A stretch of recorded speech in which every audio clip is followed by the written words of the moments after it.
Heading to Las Vegas to catch the action at Allegiant Stadium?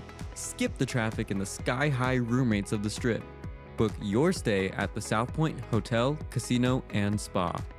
The South Point is located just 7 miles away from the stadium, and it's a quick trip up the freeway, making it an affordable rideshare or taxi ride.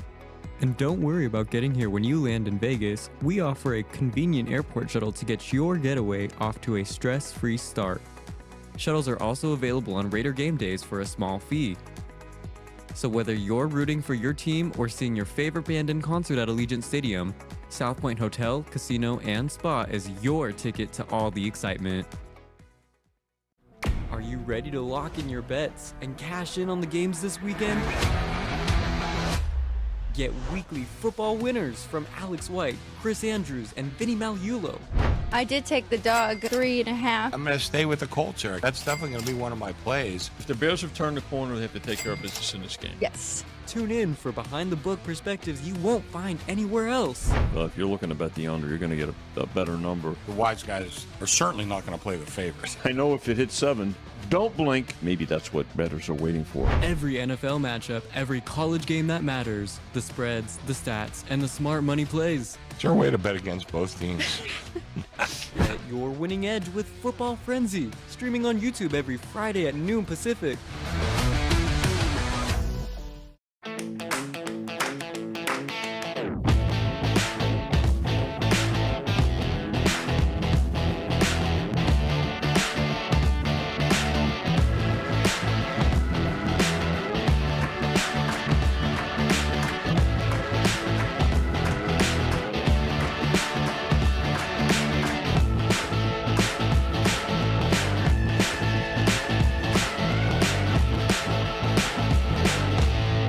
Looking to bet smarter? Get sports betting insight and winning picks straight from the South Point Hotel and Casino. I think we're going to get goals from both sides here. Give me over 5.5. That is also one of my favorite plays of the weekend is the Colts -3 on the road. So you're getting plus 130 here. I mean, how can you go against Tusky? Exactly. Join Sports by the Book Monday through Friday at 10 a.m. Pacific and bet your winning edge.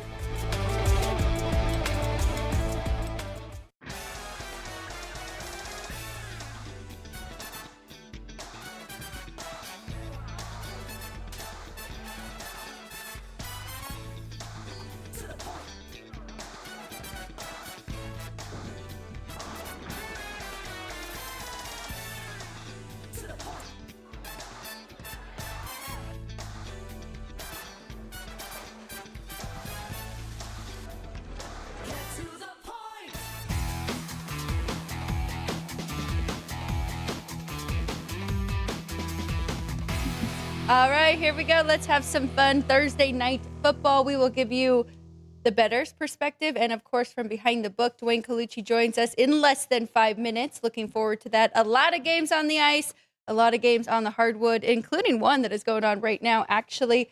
Happy to be with you today. We will talk props. We'll talk full game. We'll talk as much as we can about sports betting and the slate that we have tonight. I'm Alex White alongside Matt Neverett for another day with Matt here. We really enjoyed this week. This is Sports by the Book. Please subscribe to the YouTube channel, trying to get our numbers up. Sports by the Book, live from the South Point Hotel and Casino. Matt, welcome in. Third day. We're going to miss you tomorrow. I know, yeah. Ryan will be back. Hey, it means you get Ryan back. So It does. depending on your perspective, that could be a win in some regards. You'll get at the very least a little bit more Chicago Bears talk than you've had on with me. So And it depending is- on where you lie allegiance wise, yeah. Well, yeah, you want Patriots or Bears, It right? depends. Yeah, the lesser of two evils. Just depends on where you were born, right? Well, it is Football Frenzy tomorrow, too, for everybody. Make sure that you bookmark that show. It's probably already saved on YouTube. 2 hours with the bookmakers talking college football and NFL. So one of our best of the week, but we still have a lot to get to today. Oh, yeah. And you really did your homework. You've got a lot of plays for us. You did a lot of work on tonight's football game between the Bills and the Texans. I just try to make it seem like I'm busier than I actually am. No, you put in a lot of work. I've seen it on the rundown, so I'm excited to break that down. And as I mentioned, Dwayne Colucci joins us here soon in about 5 minutes, and we'll talk hockey with him. I know our regulars who follow us and watch daily, they love to hear Dwayne's hockey breakdowns. Yeah. He's got the best inside there. A So lot of goals yesterday in the NHL. yeah, let's talk about that. 2 losers for me, total wise, and the Sabres did not show up either. So not a great day for me. Good day for you. We'll talk. Well, let's highlight the positives. You would have had 4 losers if you bet on 4 unders in the NHL yesterday. Every game went over. That was a score fest. The 7-4 game with the Caps. I don't think we handicapped one game having 11 goals when you're talking about the Grand Salami. No, we did not. Especially Capitals, really good on the defensive side, have been struggling offensively. Yeah. But when you're going up against a team like Edmonton, and I saw the headlines were McDavid versus Ovi. He showed up, and so did his team. Well, you had a really bad beat in the Carolina game. Yes, I did, because of that dreaded word, overtime. They and don't call it undertime. The Canes found a way to force overtime in that one. So ice, not so good. We're going to turn the page. There's a lot of games to pick from Hardwood today. yesterday was good, though. Yes, and you liked Alabama and Arizona. Yep, that was a good one. Alabama holding on. That was almost a wire-to-wire win as well in a high-scoring game. They were able to do just enough late to stay with it as a 3.5 to 4-point dog. So I was happy to get that one. And then Koa Pete doing what he's done all year long, a 16-point, 12-rebound, double-double for Arizona. I think he's been the most impressive freshman in the country in my mind. There's a lot to pick from this year, but my money's on Koa Pete right now as far as the single best freshman in the country. Someone to look out for definitely as the season continues and through these non-con games and then into conference games with college basketball. Well, let's take a quick break. Let's make sure we got Dwayne Colucci ready to go over there at the Rampart, as he always is, and joins us every Thursday. And then we'll talk with him, some NFL, some hockey. Then after, we'll do our full breakdown of Ready tonight's to go. game. Texans Bills tonight should be a fun one. So everybody who is watching live, please jump in the chat. Let us know if you're watching live. And also, we have a poll question for you. So jump in with that. We were looking at unders. So that's where that poll is going. But don't go anywhere. We'll be right back in 60 seconds here on Sports by the Book. If you're celebrating a special occasion or just love fine dining, you're in the right place. Come experience the crown jewel of South Point restaurants, Michael's Gourmet Room. Welcome. With over 600 different types of wines and magnificent dishes prepared tableside, you'll revel in the rich classic Vegas decor and the best black tie service in the world. This intimate gourmet room has earned accolades galore. Come to Michael's Gourmet Room for an unforgettable dining experience. Another famous restaurant is the Silverado Steakhouse, where you'll find the charm and service that discerning patrons require. From top quality steaks and chops to fresh seafood and desserts, you'll love the award-winning wine list and menu at Silverado Steakhouse. Steak lovers have even more options with primarily prime rib. Catering to hearty appetites, the menu features a variety of flavorful prime rib cuts, dry-aged to ensure tenderness, and then seasoned and slowly roasted. Although prime rib is our specialty, it's not the only thing on the menu. There's something for everyone.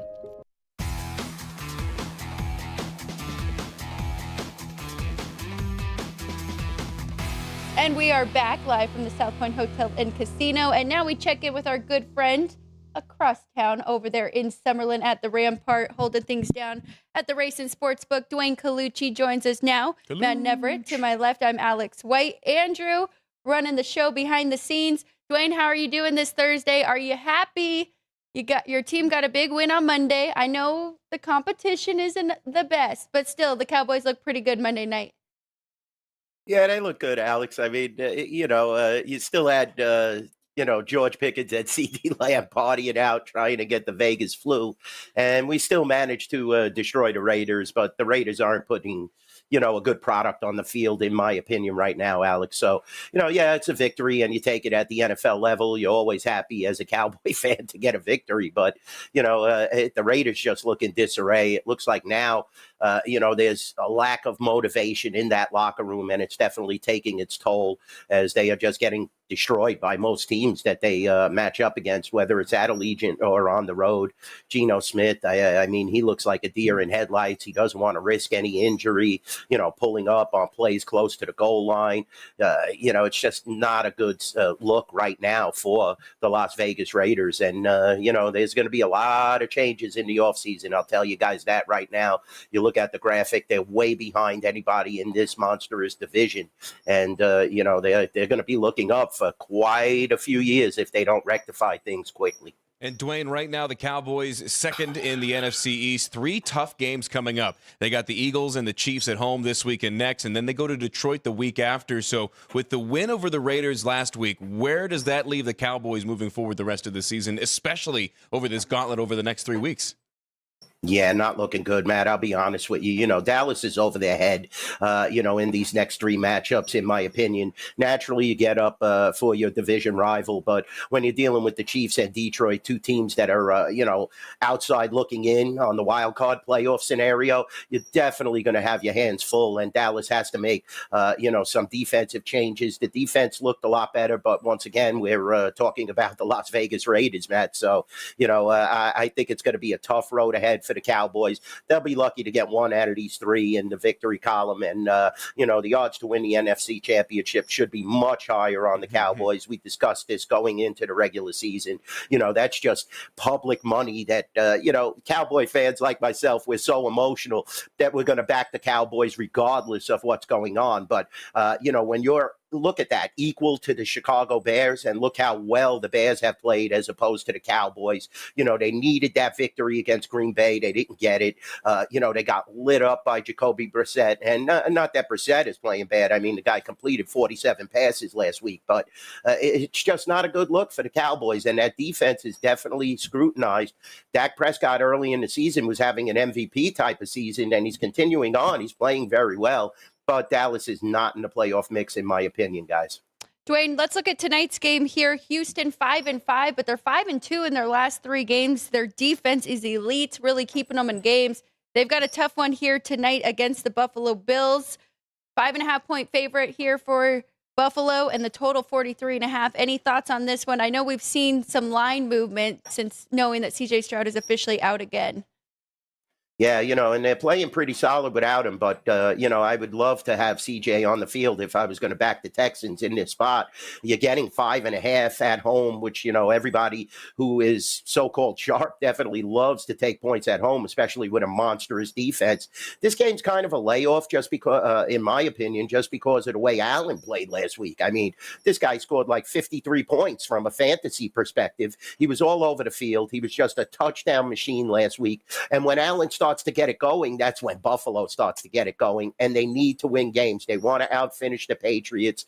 Now is a definite time to flex and get things going. So as much as I would love to take the points, I'm very skeptical because Josh Allen scares me to death, and I definitely think the Bills are the better team when you're putting the 2 teams on the field. So I'm going to lay off this one, but I would lean, believe it or not, towards the Bills. I think they are the much better team, and they're, getting hungry, and they definitely need to win games. And this is also an interesting matchup when you compare the numbers of, the Bills a touchdown favorite, a relatively low total, but in your estimation, you expect them to win by multiple scores. Where does that leave you on the under? I've got my own opinions on primetime unders. You watch this show enough that that's the one that I love. I've got some numbers that backed it up. It was great to finally find some historical context to back that up. But for you, Dwayne, where do you see this one finishing as far as the total, with you expecting the Bills to really dominate? Well, if you like Houston, you definitely have to bet the under, whereas Buffalo, their defense is suspect as well. So that's been the whole problem this year, has been the Buffalo defense. So if Houston could move the ball down the field, and especially if Buffalo gets a big lead going, they will back off a little late. So you could see an over, but I know your trends and numbers definitely substantiate an under in this position. I mean, we're sitting at 43.5 at the Rampart and South Point. We're getting good two-way action, believe it or not, on this total, but most of the money is on the Bills. The ticket count is 3-1 right now on Buffalo. The public is going to back them, especially with that flashy win last week, out shooting, the opponent. And, it was definitely a good game for Buffalo to come into this one on the short rested week. Houston eventually, this offense is definitely going to be, it is banged up already, but there's going to be a lot of pressure for them to move the ball. I expect Buffalo to score early and take advantage early if they're going to win this game. So the total is kind of rough, I'll be honest with you, Mac, because, you do have those stats on the primetime games of the unders, but I think Buffalo is definitely, if they're going to win the game, have to score at least 3 to 4 touchdowns. Turning our attention to some of the games on Sunday, I want to ask about two teams leading their division in Pittsburgh and Chicago. And you got to give them both credit because while the play from the teams behind them has not been great, they still are number one currently. Chicago 7-3 on the year. They're a favorite here at home, Dwayne. What do you think about this matchup? We talked about it. Tomlin getting points. What are your thoughts? I don't know. Caleb Williams is playing good, though. It's just according to how hot Aaron Rodgers starts to get and if he can move the ball and get some time to move the ball. So, yeah, definitely I think that the Steelers look very impressive, on paper thus far. And with 2.5 points, it's very appealing. But this is a tough game. I'll be honest with you. I think it's a toss-up, Alex. I would have to lay off this game just because of how well the Bears are coached. This is a huge game for them to keep going in this division that they're actually in first place now ahead of monstrous teams like Detroit and Green Bay that are perceived. You know how I feel about Green Bay. I just think they're overrated. But, the Bears are really, really impressive thus far. And, they took advantage of Minnesota's shortcomings. And, I thought Minnesota would have played a lot better, but the Bears are just playing lights out, whereas the Steelers need the game. You want to stay ahead of Baltimore. You have to keep this going if you want to win this division and, represent the AFC in the playoffs. So, tough game. I'm going to lay off this one, Alex. I really don't have an opinion just because the Bears are playing well. Like you said, Tomlin getting points. What's Aaron Rodgers going to bring to the table? Is he going to get the ball to DK down the field? Very tough game. Tough. And we're seeing, the public as well. The ticket count is 2-1 Bears. The money is, though slightly in favor looking at it on the Steelers. So this is one of them back and forth games where that the Steelers are taking the sharp action because, like you said, Tomlin getting the points, but the public is backing the Bears because they're finally relevant in the NFL season. So tough game to handicap. Yeah, this one just screams pros versus Joes when you compare that ticket count versus the money count number. And I bet that split gets even more drastic towards the weekend as the Aaron Rodgers injury news comes into focus. Dwayne, another matchup that I think is probably my favorite one of the week. And last week we were saying, Alex, that there were just some god-awful matchups. There were some, bad games on paper last week. This week, the exact opposite. There are some bangers on the slate this week. And I think my favorite is in the AFC. It's a potential AFC playoff matchup between the Colts and the Chiefs. This one in Kansas City. What are you making of this one? I'm interested to see what kind of action you're taking on this one as well over at the Rampart, because I could see this one being a pro versus Joe split as far as the ticket counts versus the money as well.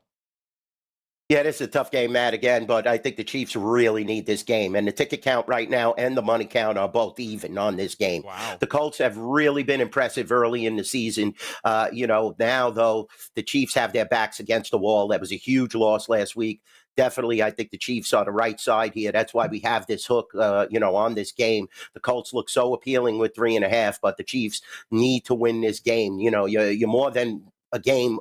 Jacksonville is ahead now in the wild card race, so you can't afford to lose a game like this at home, even though the Colts are riding high, playing great, 8-2. They're 2 games ahead of the Jaguars. They're 3 games ahead of Houston. I think that the Chiefs have a small margin here of error, so they're going to have to come out firing. Patrick Mahomes is going to have a big game here. I think most of the other teams have figured out how to stop Danny Dimes, but they haven't stopped Taylor. That's the whole key. You have to stop Jonathan Taylor. I like the Chiefs in this game. Last one for me on that Sunday slate. Sunday night, we've got a good NFC matchup here. Tampa Bay, kind of like the Chiefs. They've lost 2 in a row coming out of the bye week. So for a team like that, they were playing off momentum, kind of struggled to find their footing again. And now they have to go up against a Rams team that is the top of a lot of people's power ratings here. How do you see this one playing out, Dwayne? Bucks are getting 6.5 on the road. Stafford finally got his career over 500, huh? The Rams are always going to look flashy. You got Adams, you got Nakua, you got a great quarterback back there, a Super Bowl winner. So, this is a tough matchup. Baker Mayfield now, like you said, 2 losses. Who would have thought Carolina would have been clawing at them right behind them? They need to win this game, but it's going to be tough in Los Angeles. Definitely a tough scenario. The Ram fans are much more rabid than the Charger fans, so let's keep that in mind. So the Rams will have a nice home field advantage here. Baker's going to have to light it up, get it down the field. Tough spot, though. The Rams are 6.5. I would be looking to take the points because it's almost a touchdown. And, the public ticket count is almost 2-1 in favor of the Rams. But once again, the money is, right there. It's very, very close. So the sharps are taking the Buccaneers with the 6.5. I like the Bucs with the 6.5, but I think the Rams win the game. And Dwayne, last one to run through is the last game of the week. The Monday Nighter, kind of a unique spot as the 49ers host the Carolina Panthers. Who would have thunk it through 11 games, the Panthers over 500 and right there for the NFC South. And then the 49ers, I mean, what do they have right now? Christian McCaffrey starting to come back. Brandon Ayuk not going to play this week, but Brock Purdy's health coming back into question. And as he comes back into play, where does that leave the 49ers hosting an upstart Panthers team this week on a Monday night? That's why the ticket count is 10-1, Matt. All those things that you said. Ticket count 10-1 in favor of the 49ers. Where I'll be holding a sign looking for Panther money thus far on Rampart Boulevard, just like Alex always says. But this is a tough game. I mean, it's a touchdown to a team that is playing very well. I think San Francisco is going to dominate this game, though, and send a message. They have to get into that possible divisional race. They're in third place. I mean, you look at the graphic, they are still behind Seattle and the Rams. So this is a very, very unique game and a game that is focal for the 49ers. I hate to say it, we're going to be begging for Panther money. This might even get to 7.5 off the key number of 7, Matt. So, I'd love to lay 7 as opposed to 7.5. I think the 49ers are the right side here, but Carolina is upset a lot of people this year and, knocking out people from the last man standing. They've covered a lot of games. They've played well. They're a much improved team. So keep your eye on the point spread and how the money goes. But I think the 49ers are the right side. That's definitely a stacked division outside Arizona. These are, 3 high-powered teams. And as San Francisco starts to get more and more healthy, they become more and more relevant in this NFC playoff chase. Hey, Dwayne, I went to college at App State. I'll call up some of my buddies that never left Charlotte and get you some Panthers money out here.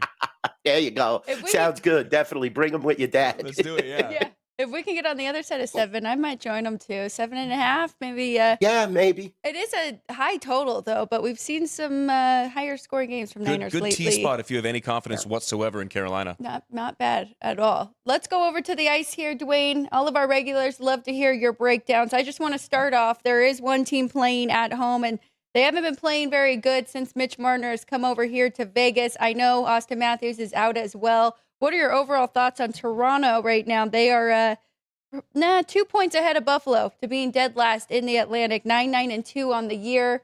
What do you think? Same old Maple Leafs. I'm a Canadian fan, so I'm loving it. I mean, the Maple Leafs, it's the same story. Last year they were knocking on the door. They probably played the best series against the Stanley Cup champions, but now this is a totally different look. Mitch Marner is definitely a huge loss. I don't know how they didn't anticipate that. They're having goaltender issues. They give up a lot of goals. You're looking at a 6.5 total here against the Blue Jackets, but I think the Blue Jackets have played 3 games in 4 nights, so they're going to be a little tired. This is a good spot for the Maple Leafs, believe it or not. It's at a pick 'em, but I wouldn't touch the Maple Leafs, Alex, but this is a decent spot just because I think Columbus is going to start to get tired. They're playing a lot of games on the road. 4 in 6 nights. You're right, Dwayne. Yeah, I do have that written down, too, for the Blue Jackets. Yeah. Could be difficult, Alex. Yeah. Could be difficult. Yeah. Allons-y. Let's go to Montreal, Dwayne. Let's hear about your Canadians tonight. A matchup for them. Allons-y Montreal against the Capitals coming off of that scoring performance last night. Do you think that the Capitals go back to their normal ways and this is more of a low-scoring affair? It's going to be tough. I mean, I think you'll get lingering probably between the pipes tonight, Matt. Montreal isn't playing all that well. They've been hit by the injury bug. Kirby Dach is on the shelf now with a broken foot. You already had Line on the shelf. Goulier is on the shelf. Have goaltender problems. What was so bright early in the season has now become, an issue, and it's definitely taking its toll on the team. Martin St. Louis has to coach a lot better. He hasn't coached well. He didn't have the goalie rotation in properly, in my opinion. They lost a tough shootout loss after coming back in that last game, so they did show signs that they're coming back to life. Maybe catch the Capitals after a tough game tonight. Definitely Nick Suzuki has a lot of pressure as well. He and Caulfield have to get that number 1 line going. Demidov has to also quarterback the second unit on the power play. So, Lane Hudson's still there. Dobson is still there. They still have a lot of healthy young players that they could thrive and definitely get the puck in the net. It's just a matter of will the coaching get it done and motivate this team back to where they were in the first couple of weeks, the best team in in the East. So let's get back to where they were. Hopefully they get some good goaltending out of Montybo and Dobich. That's another key. These guys have to step it up. Dobich gave up some soft goals in that last game, but they were still able to get the game to the shootout. They normally win shootouts because they have such skilled players, but that wasn't the case in the last game. Montreal very hungry for a victory after 4 losses. Let's see if they could get it done. And Dwayne, maybe the Canadians could pick up the phone and get their old friend Yaroslav Halak back between the pipes as a Penguins guy. That would have me reliving some nightmares from him back then. Let me tell you, he pushed Carey Price, and he made Carey Price what he was, because when Halak was there at times, he outplayed a young Carey Price. So, I remember the big stop signs in the Molson Center, the Bell Center now. And, that was definitely Halak with the stop sign. Definitely a great memory there you brought back. I just remember the playoffs that one year where he literally made every save possible in that series against the Penguins, single-handedly won them. I think I watched every single game of that series from a seat at the Buffalo Wild Wings near my house in Pittsburgh at the time. So, yeah, great memories for you, not so much for Penguins fans over here. You guys got a ton of cups. We'll be back. Let's turn to the home team here with the Vegas Golden Knights. Seems on paper it might be easy. Utah's lost 3 in a row, but this team is much better at home, 5-1-1. So they're back where they want to be. The Knights, though, 4-1-3, so just 1 loss in regulation in their road games. How do you see this one playing out, Dwayne? Do you like either side here? I'll tell you, the Knights look good against the Rangers, definitely. But, they're another team that they're playing with 2 backup goaltenders. When is Carter Hart going to be there? What is going on with Aiden Hill? They're definitely, I feel, much more stable between the pipes when you get these guys. And you'll get Carter Hart December 1st, but who knows how good he's going to play after that inactivity period. But, Jack Eichel, he's got to really start to get it going. That's the whole key. Mitch Marner, get on the same page. They have so much talent on paper, but they had lost prior to that game. I think it was like 7 out of 9. So keep your eye on that, Alex. Definitely, like you said, the Mammoth are much better at home, and definitely this is going to be a test. Not as easy as it looks. That's why the Knights are only -115 at the Rampart and South Point. I might take the home team here. I'll be honest with you. I'm not sold on the Knights yet until they start to get these goaltenders healthy, maybe get Carlson back. Definitely hurts not having Mark Stone. He is the stir that stirs the drink for the Vegas Golden Knights. People don't realize how valuable Mark Stone is. And without him on that roster, it becomes more and more difficult to motivate these teams as they lose games. You want to go to the request that we have from the chat? Yeah, let's go to the quest. The request. Daryl asking, or no, which one is it? New York Rangers. Oh, I'm looking at the wrong thing. And the Colorado Avalanche, which I know you agree with me, Dwayne. The Avs, very good, probably top of the league right now. And the Rangers coming off of that loss against the Golden Knights. Burn me on the puck line. Burned Matt on the puck line. But plus 175 with the team that plays much better on the road than they do at Madison Square Garden. You see any value there with the Rangers? Or you like the Avs? I don't know, Alex. I mean, 13-1, and they didn't look good in the Fortress. So, this is a higher level now on the road. And eventually these Rangers got to come back down to earth on the road. They got to win some games in Madison Square Garden. Let me put it to you that way. But it was good to get Trocheck back. He's a monster. He's definitely their best player. Panarin, he shaved his head. He's trying to get something, some mojo going back. He hasn't been playing all that well. Zibanejad has been playing well. So this is a tough matchup. But Colorado is just so monstrous on paper. They have so many superstars. They are the best team in hockey. There's value with the Rangers just because of their road record, but I think they're going to start coming back down to earth. I like the Avalanche in this spot, maybe even puck line, get that empty netter going. Dwayne, moving on from hockey, it's a little cold, little wet here in Vegas, but across the rest of the country, the weather actually surprisingly better than here in Southern Nevada for once. You got any picks on the ponies for us tonight here on a Thursday? Sure, I know. I get requests for that. We were hot last week. We got a winner, so that was big. I was goofing on Ralph. I'm getting confused on what shows I pick horses and what shows I pick sports. Yeah, exactly. And Ralph was like, Dwayne, as long as you give it out on Sports by the Book or on Race Day Las Vegas, you're good to go. Opening day at the fairgrounds. Second race, let's box it up. I like the 2 Steel Venom, and I like the 10 Dandy Oro. Keep your eye on Axel Concepcion this meet. I mean, Jose Ortiz is there. You got Paco Lopez there, 2 of the best riders in the nation. Axel Concepcion is up and coming. He is a great rider. Keep your eye on this kid. We're going to box the 210 in the second race. Opening day today at Fairgrounds. Steel Venom and Dandy Oro. Let's get some money. Let's get it going. Very Steel good. Venom. I love it. Yeah, I like both of those names a lot. He's the best. Find him on X at NYBookie. Dwayne, we appreciate you. Have a great weekend up there at the Rampart, and we'll see you again next week. Definitely, Alex. Definitely, Matt. Great to see you guys. Always a pleasure to join the best show when you're talking about sports betting and horse racing in the world. Sports by the Book. It's the best. I don't have to say it over and over. Just listen and garner this knowledge. And it starts with, of course, all of the experience that we have from behind the book that helps us out each and every day. So thank you, Dwayne. We'll catch you in again next week. Matt and I will take a quick break. When we get back, we've got to break down this game between the Bills and the Texans. We've got some picks on the hardwood and the ice coming up next on Sports by the Book. Are you ready to lock in your bets and cash in on the games this weekend? Get weekly football winners from Alex White, Chris Andrews, and Vinny Malulo. I did take the dog 3.5. I'm going to stay with the Colts, Eric. That's definitely going to be one of my plays. If the Bears have turned the corner, they have to take care of business in this game. Yes. Tune in for behind-the-book perspectives you won't find anywhere else. Well, if you're looking to bet the under, you're going to get a better number. The wise guys are certainly not going to play the favorites. I know if it hits 7, don't blink. Maybe that's what bettors are waiting for. Every NFL matchup, every college game that matters, the spreads, the stats, and the smart money plays. Is there a way to bet against both teams? Get your winning edge with Football Frenzy, streaming on YouTube every Friday at noon Pacific. South Point Casino has plenty of attractions for the whole family. Catch a movie.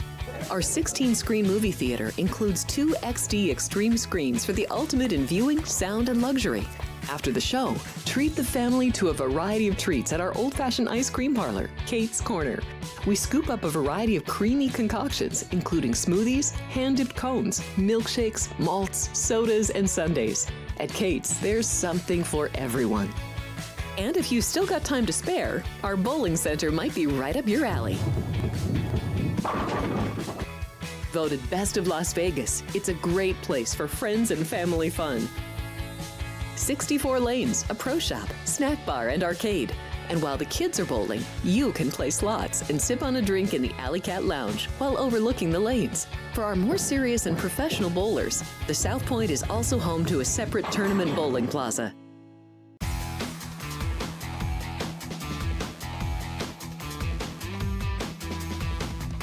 Thank you to Dwayne Colucci for joining us on Thursdays. Again, follow him on X at NYBookie. Dwayne, he's the best. As Matt said, he does sports, ponies, and you can find even more there on his Twitter. He gives out a lot of his plays daily, so make sure and give him a follow. Go say hi at the Rampart as well. He'll be behind the book. All right, a lot to get to. Of course, we want to break down tonight's NFL game and a couple on the hardwood and the ice. Before we do that, though, you will see on our ticker, we got a trivia question coming, but Matt's going to help you out. He's going to read it aloud. So if you're watching live, jump in the chat right now if you do know the answer. Watch in, listen up. Ticker trivia presented by City Lights Shine. We're going to the gridiron today. I love it. 3 different days, 3 different sports for the trivia. That's some ingenuity right there. Thank you, Vince.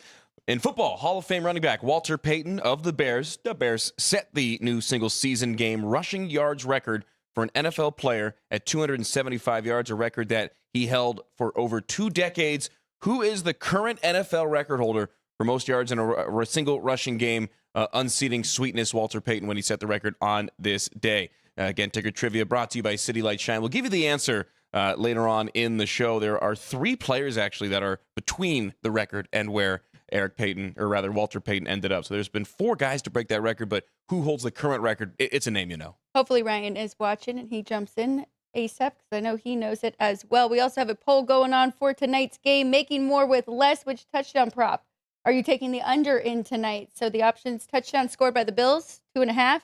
Touchdown scored by the Texans, 1.5 is that number. Combined is 4.5. If you like the under, you're getting plus 105, which might go with both of our handicaps. But before we get to tonight's game, on Thursdays, we do like to go over Chris Andrews' offensive and defensive efficiency numbers up to this point. So going into week 12 in the NFL, we're going to take a look at some of those numbers. We like to look at some matchups coming up this Sunday, and we will look at tonight's too using his numbers. But first, Matt, you keep talking about the AFC matchup. Let's look at the Chiefs and the Colts and where Chris Andrews has his offense and defense efficiency rankings. Yeah, interesting to see how these are rated. The Colts actually, in this matchup specifically, have the advantage, according to Chris, on both sides of the ball. The number 2 offense and the number 8 defense going against 10 and 10 for the Chiefs. I would say, like, if you were to have me try to guess where the Chiefs would be slotted, whether it's Chris Andrews or otherwise, I think I'd probably put 10th on both sides of the ball. That's about where they've been, pretty steady, pretty consistent. Also helps that they're 5-5 at this point. They have been, for their standards, pretty bad. But for the rest of the league, if you're going to be the 10th rated offense and defense and be right at 500 and in the playoff mix at this point, they would take it. It is the Chiefs, so their expectations are a bit different. So, yeah, this is the best matchup, if not in the NFL, by far in the AFC this week. This is the one that, as we have our list and our sheets here at the South Point, it's the one that keeps jumping off the page at me just as far as pure excitement in the game. I'm not going to have a play on this one until later in the week, but Chris Andrews, based off of those numbers, would like the Chiefs in this matchup. And he actually, like I said yesterday, was going back and forth on social media with somebody. He said he was watching a show on ESPN, and every panelist was like, how do you have the Colts favored over the Chiefs? And he said this is the perfect example of what we were talking about earlier, that pros versus Joes, sharps versus the public when it comes to betting, because Chris Andrews has the Chiefs rated worse than the Colts in both sides of the ball. It'll be interesting. And last week, it was the Chiefs and the Broncos that were one of the best AFC matchups happening. And now the Chiefs here again. I think a lot of that has to do with the fact that they are only 5-5. But, I mean, I would take being top 10 in both offense and defense with that record. Yeah. So that tells you a lot, right? That, I mean, they have lost some close matchups this year, which was regression to the mean from last year, where they were winning all their one-score games. But any other matchups you want to take a look at? Tampa Bay and the Rams that's the best one in the NFC. If the Chiefs-Colts isn't the best matchup in the NFL this weekend, this one is. Yeah. I think these are both very, very possible playoff matchups on their sides. I mean, this right here could be the NFC Championship.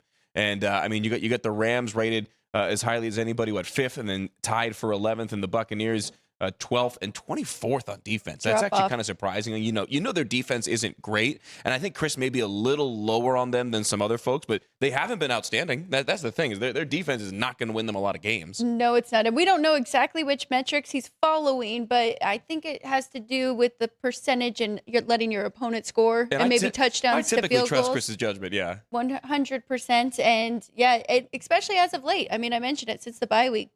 Bucks lose 2 in a row, and that game against the Bills, I mean, he gave up 6 touchdowns to Josh Allen, so that definitely hurts that number too. I wonder how far he dropped them after that one. I'm kind of surprised. I would assume that their offense would be in the top 10 with how they've been performing. I think they also are ripe to really take a spike in the offense with the injuries coming back. Very good. You have been talking about that all week, and I'm glad that you have Bucky Irving should be returning and Chris Godwin. Well, so, yeah, should help that balanced offense, again, that we saw earlier on in the season. How about a look at tonight's game where we have the Houston Texans, who I got to imagine, and I'm looking for them. Where are they at? Number 2 defense, yeah. Number 2 defense, and then going up against the Bills. So it is strength on strength, just as you expect between these two. Where are the Bills at? They are top left, number 1 on offense, but 27th in a tie on the defensive side of the ball. I think a lot of that also has to do with that game last week against the Buccaneers, where it was just a literal track meet going up and down, and it was just a matter of who had the ball last was going to score last. But by the metrics there, that tells you that this is not, at least off of this, as lopsided as a lot of folks think this game might be. 100%, especially when the Texans' efficiency, I know their offense has not been pretty by any means, but they have been efficient enough. And as I mentioned, I mean, started the season 0-3, then 5-2 in their last 7. So they have found ways to win games. So 13th efficiency on offensive. I knew the defense was going to look something like that, because right now they're number 1 in points allowed and total yards allowed. And just straight scoring, they're giving up 16.3 points per game on average. The Bills, in terms of points per game allowed, actually smack dab in the middle of the league at 15th, giving up a solid 23 per game. So that tells you that they bend but don't break, because a lot of the advanced metrics have them dropping all the way down to 27th on defense, where they're about 15th in terms of points given up. So I think Davis Mills actually could have a pretty good night in terms of yards and yardage props and things like that. Now, when it comes to The red zone, that's a whole different story. Like, I don't think, as we're going to find out, I don't think this game goes over. I don't think it's a high-scoring game whatsoever. But Davis Mills could have a decent night, and the Texans could really try to unlock some things on the ground. Now, the Bills have done the single best job in the NFL in terms of funneling the run game. They do the bet. They have the lowest expected yards against per EPA, kind of a super advanced metric there. But basically, they do the best job of funneling the other offense into a run fit more often than not. So that's an interesting matchup here with this conundrum for the Texans at quarterback. What do you do? Because they haven't had much of a run game to speak of this year to lean on when they get a lead. Matt, that's very interesting because I noticed that they were second in passing yards allowed, but they're 31st because everybody throws against them in rushing yards allowed. So, but you're right. The Texans have struggled. I mean, Nick Chubb, and now they had Woody Marks kind of taken over more snaps than we've seen from Nick Chubb. So he could be a guy you want to look at if you're looking prop-wise, but definitely leaning to the ground game for me with the Texans, trying to keep this close and then relying on their defense. And there is our anytime prop bet, anytime touchdown prop. And yeah, Woody Marks is third favorite there at plus 135. I don't know if that's enough for me to want to jump in, especially I'm with you. I'm leaning towards an under here in the full game. Nick Chubb, though, plus 550. You think he could find the end zone? I could see maybe that. Be the red zone guy? The two that really jump out to me in a game like this where points are going to be at a premium, and I think the teams on both ends are going to be able to get into the red zone, and then the defensive plans kind of shift. I'm looking at back-to-back guys with the same odds, Dawson Knox and Dalton Schultz at plus 330. I think the tight ends in this game have a legitimate chance with some of the big receivers that both of these teams have. They'll get a lot of the focus, and I think that the seams will be open for the tight ends over the middle. So I typically, I don't like playing the running backs at, plus 105 to score. It's a good bet more often than not if you're trying to really build that bankroll. But I like the touchdown score props in the range of 2 to 5 to 1. So that plus 330 on both tight ends, count me in. I like that. I like to tie up when I have a favorite that I do like. So if I like the Bills to win this game, I would probably tie it up with Josh Allen or James Cook anytime touchdown. Yeah. That's when I like to play those running backs that you're really not even getting a good price. But I'm leaning the other way. I don't think 5.5 is enough. There are some threes out there first half. Can the Texans keep it close in the first half? And I think you're leaning that way. I like under 21.5 in the first half. And, just under overall. And I like that. I got some trends for you if you want. All right. Yeah, you've been talking about primetime games under. Primetime unders, baby. Primetime unders over the last 6 seasons, cashing at a 57% clip. Now, if you're new to betting, you don't necessarily know the numbers. You hear 57%. Okay, that's just over 50-50, not even 60-40. What's the big deal? But if you're betting over time, keep in mind that anything over 55%, assuming you're laying 110 on everything, is going to be profit. So if you're a volume bettor, you're counting your results over the course of a full season, over the course of a full calendar year, anything over 55% is profit. So that number is a good one for you if you're going to bet it consistently. This was also a number, I looked it up 2 years ago, was 70% to the under. Last year, kind of a regression. I think it was just under 52% of unders on primetime hitting. But 2 years ago, 70% on the dot and almost 60% over the last 6 years combined. So I like that trend. I also think that this could be a potential look-ahead spot for Houston. Not even like a trend, but from more of a storyline perspective. This is a big matchup for them in the AFC. And then the next 2 weeks, at Colts, at Chiefs. You got a divisional game on the road against one of the best teams in the league. And then at Kansas City before you get a little reprieve schedule-wise towards the end of the season. So I think that this one will be, I would say, low scoring. Could be a Buffalo blowout. Texans 0-3 against the spread as a dog this year. And over the last 2 years in a short week, 1-5 ATS. So a lot of those numbers will lead me to an under. And then in the first half specifically, the Texans have only scored 1 touchdown the last 7 first-half drives. So I think that one is very much in play. I also, like I mentioned it a lot, probably not going to be on it tonight, but field goal overs in terms of total field goals from both sides. Yes. Most books will give you 3.5 field goals and adjust the juice on the over-under. I love over 3.5. In the Monday night game, Cowboys-Raiders, it was 4 field goals in the first half. Usually not a lot of sweat in the field goal props on over, or in primetime rather, just kind of colloquially. Goes with your bend but don't break for the Buffalo defense too, right? Because they are giving up yards, but yeah. I mean, without C.J. Stroud, even though he wasn't really lighting it up, and you just said it through the first 7 games and how little they had scored in the first half or first quarter. The other thing, too, for me, as far as the quarterback play for Houston, saw a number that Davis Mills is averaging 6.5 yards, not per completion, per attempt. Like usually the average is like 12 to 15 yards per attempt. He's averaging 6.5 yards an attempt.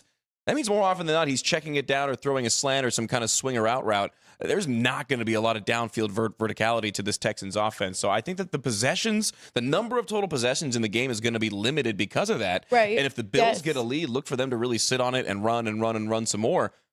Everything to me seems under. And the last two for me, as far as the trends that lean under, Texans in their last 10 home games, 7-2-1 to the under. Bills 3-1 under in their last 4 road games. So, I mean, everything's screaming at me to the under. I don't know if that should terrify me or excite me. It does a little bit of both, but, that's what makes me feel alive. I will just bring up one more thing, kind of going to your under, too, because talking about the Bills and their defense and them, giving up a lot of rushing yards, but being second best against the pass and holding quarterbacks to few passing yards.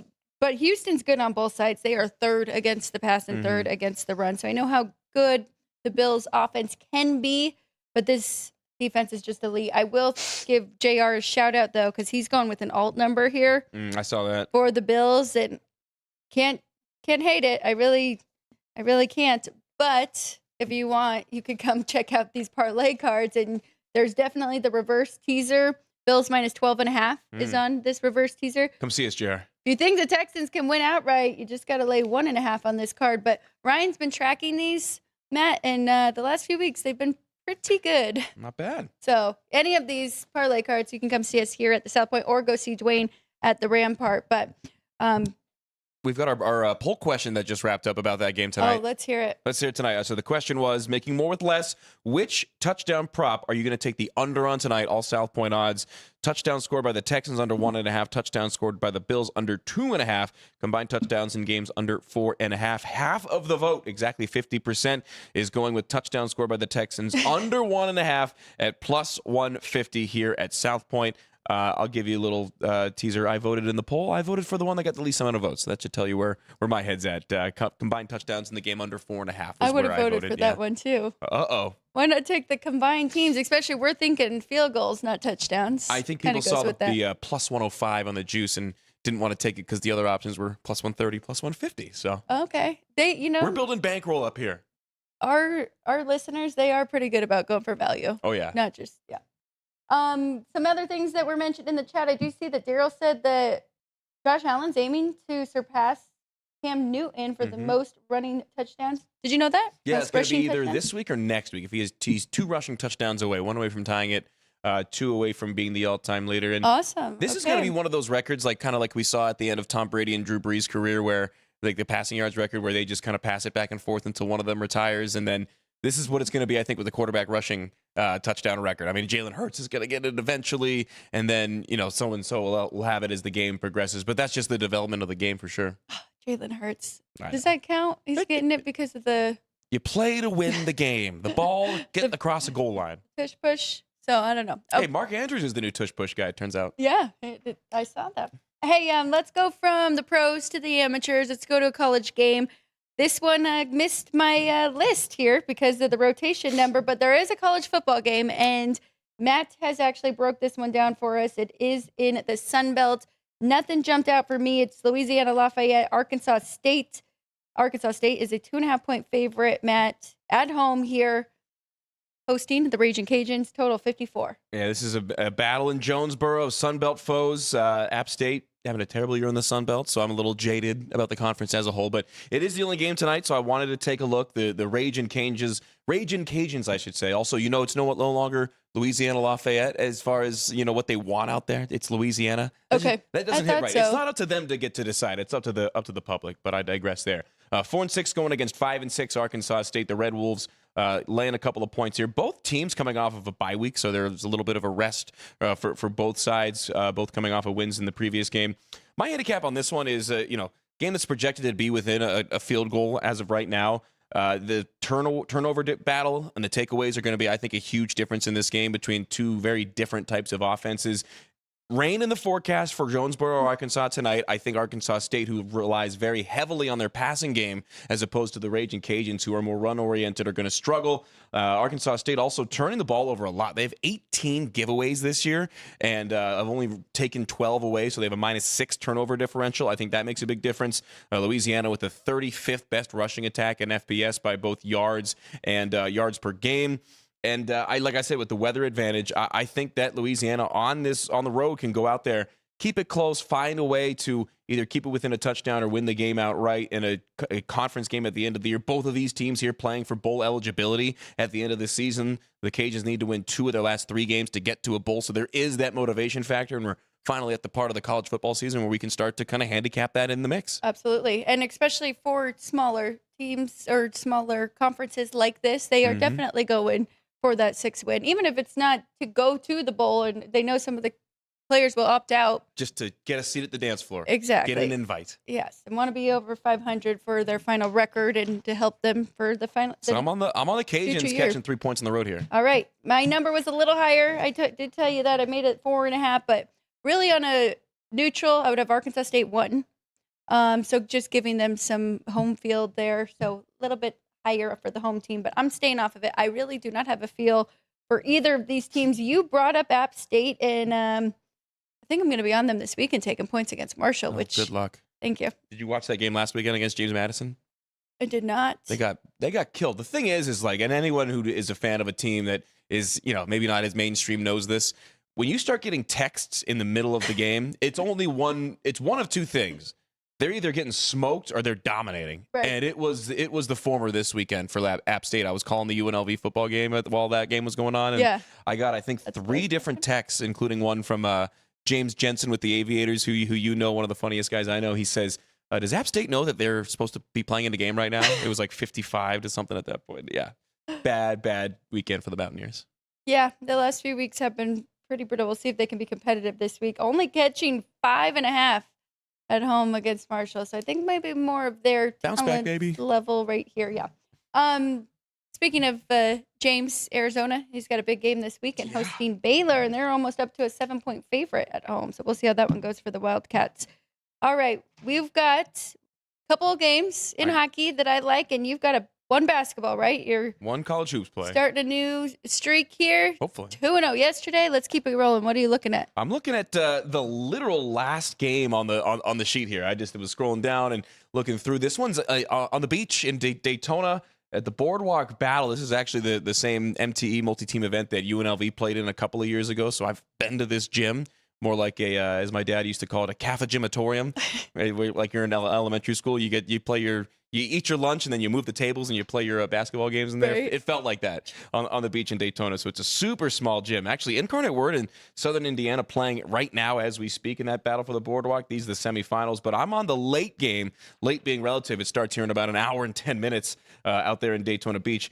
UIC, the Flames, Illinois, Chicago, taking on the Panthers of High Point, NCAA tournament bound last year. High Point laying 8.5 against UIC, and the handicap here for me is, despite the hot start for UIC, 3-1 compared to where they had been in the years past, they were one of the worst teams in the country. High Point returning 8 players from their NCAA tournament team, despite the fact that they lost their coach. I think that says something about the program and about the camaraderie that these guys have. They've also been, again, not against the best opponents. It's hard, and you got to take these early season results with a grain of salt, but they've scored 93 points per game on almost 55% shooting. They've been up and down the floor. Their tempo is otherworldly here at the beginning of the season. And I think, despite the fact that they're not the biggest team, against a team like UIC, they'll have the advantage in just about everywhere across the floor. And I think that they win this game by double digits. I'd play this one up to 9, 9.5. You start to get tricky. If it gets up to 10, it might be a stay away. But 8.5 on High Point, I love it.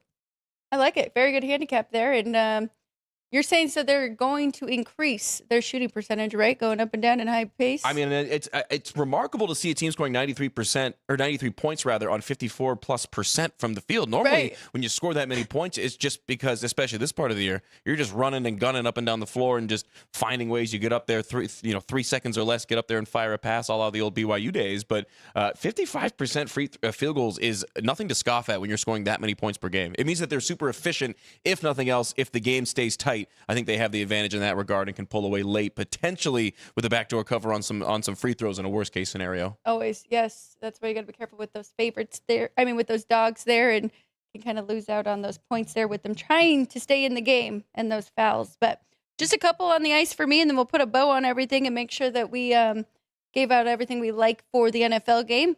But really just couple dogs I like, but I was looking at team totals today, actually. And starting with that Utah and VGK game, I do think that Utah could score being back at home here. So I saw a 2.5 for their team total. I like that over. I do lean to that side. Same as Dwayne Colucci, I think minus 105. Pretty good value. I think they should be closer to $1.20. Remember Mark Stone, William Carlson. We know Aiden Hill's not going to be in between the net as well. So still some injuries on that side. And I think Utah will be ready for Vegas to come in there, but I like over 2.5 for their team total as well. I was looking at the Rangers. Dwayne talked me off of it. I'm not going to go up against this monster in Colorado. He's right. It's going to be an even tougher opponent or task than they just saw here in Vegas. I also like the Sharks team total, 2.5. I like that one over. So switching it up, unders didn't work for me. That's not why I'm switching it up. But just so happens, I like the full game going over for the Kings and the Sharks, but that's not really the Kings style. So I think the Sharks could score too. I did put a lean for the full game over 6. I made it a little higher. And the one I like the most on the board tonight is the Stars. Vancouver Canucks, 10 straight overs for them. The Stars have scored at least 4 goals in 5 of their last 7. Coming off a loss, so Dallas over 3.5, getting plus 110. I also like the whole game over 6.5. I love it. But I'd like the Stars to do most of the scoring in that one. I like it. You want to get to trivia, or you want to do whiteboards first? Let's go trivia. Let's do trivia. Did we have any correct answers? Let's see. Did we have any correct answers? I don't see any. Let's. Oh, you know what? Nick Sansone 14. Nick Sansone with the right answer. So for those that haven't seen either the question or his answer, Walter Payton set the NFL rushing record at the time on this day with 275 rushing yards, a record that Sweetness held for over 2 decades. The question is, who is the current NFL record holder for most yards in a single game? And while there have been 4 guys that have eclipsed Walter Payton's rushing total from that game, the current leader, Adrian Peterson, the great one, with the Vikings at the time, on November 4th, 2007 against the Chargers, 296 yards on the ground. Wow. I don't know if anyone's going to get to 300. I mean, you see the names right below him. Jamal Lewis with the Bengals, 295. Jerome Harrison rushed for 286. And Corey Dillon also with the Bengals rushed for 278. The days of the 250-yard rushing game are by the wayside. So congrats to Nick Sansone for knowing that. And Adrian Peterson, I would say maybe Derrick Henry is the only exception to this, but the last true bell cows type of running back that you could turn and hand it off to 35 times a game and expect him to go out there the next week and do the exact same thing. We're seeing him take a little bit of a step back. What about in Philadelphia, Saquon Barkley? Saquon is up there. Maybe it could. I mean, but Saquon has so much of an element in the passing game, and he does so many other things well. I mean, I'm talking like your Christian Okoye, just turn around, hand it to him, let him barrel over people 30 times a game. And eventually, it's like the old school mentality. Like eventually, if you hit a guy enough times, they're gonna sidestep and and let you get by in that critical run in the fourth quarter. And there's not too many true 4-down, 4 quarterbacks anymore in the game. Derrick Henry, I think, really the only exception in terms of a true runner. Yeah, I think that's fair, definitely. Because even CMC. Yeah. Definitely used in the past game a lot too. Yeah, and he now that he's on his like 5th and 6th replacement calves, you never know. Yeah. Whiteboard. Are we ready for our picks? Okay, I'm gonna have you started off after our animation says that it is whiteboard time. That means it is our best bets of the day. I'm gonna just add one more here, but you're going first. I'll go first, yeah, because I already added mine, and I was prepared today. I came with 3. All of them tonight. I'll give you my weekend picks as well, but just mentioned High Point laying the 8.5 against UIC. I think they have the advantage in so many areas, including pace, and they're going to have, I think, somewhat of a home court advantage too, playing a little bit closer to home than Chicago would be. I love the Raging Cajuns tonight in a rainy one in Jonesboro, Arkansas. I think that their 35th ranked rushing attack is going to have an advantage with a low point spread in the rain, on the road, in a conference game. I think Louisiana is going to be able to pull it out. And then I don't know if I actually mentioned it officially, but it is a play. I'm on the under 43.5 tonight between the Bills and the Texans. Primetime unders hitting it over 57% over the last 6 years. 2 seasons ago, it was 70%. Here's hoping that it gets back to there. Bills 3-1 to the under in their last 4 road games. Texans 7-2-1 to the under in their last 10 home games. And Davis Mills not shooting the ball down the field at all, 6.5 yards per attempt, not per completion. I love under, but that's pretty much a blind play on Thursdays and Sunday nights and Monday nights for me. And I will be joining you as well, but I'm going for my official play first half under 21.5 between these two. I'm also taking the 3 with the Texans, thinking that is correlated and that they can keep it close. Maybe I was going to say 13-10, but we definitely don't want that. I don't want to push. We want to win that. So maybe they're leading 7-0. Maybe it'll be like 5-2, like that game was like a week ago. It very well could be. We've seen a lot of weird numbers in the primetime games. I'm going with some overs, though, on the ice. I like the Dallas Stars over 3.5 against Vancouver, getting a nice plus price there. I think that is a high-scoring game. Leaning to the Kings and the Sharks over 6 in San Jose, but I like the Sharks getting over 2.5 goals, and I like the Mammoth getting over 2.5 goals against the Vegas Golden Knights. Those might be worth a little overtime bets. I think those are going to be tight matchups, kind of like we saw yesterday. Yeah. 3-3 in the third. Unfortunately for you, that's what we saw yesterday. Very unfortunate for me, yes. You were looking at tight ends potentially, but go back and watch our full segment breaking down the Houston Texans and the Buffalo Bills. I was looking at Woody Marks getting in the end zone or Nick Chubb for Houston, but that's really it. We both like the under. We both like a boring, low-scoring game here. It's not boring if you're winning. That's very true. I'm with you on that, Matt, definitely. Thank you to the crew. Thank you to everybody who jumped in with the chat. Picked your poll and guessed the ticker trivia. Easy for me to say. Thank you to the crew. We'll be back tomorrow. Remember, no 10 a.m. It is just Football Frenzy at noon. So make sure and bookmark that show. Thank you, Andrew, Sean, Jerry, and Vince. Ryan, hope you're having a good time where you are. For Matt Neverett, I'm Alex White. We'll be back tomorrow at noon here on Sports by the Book, Football Frenzy.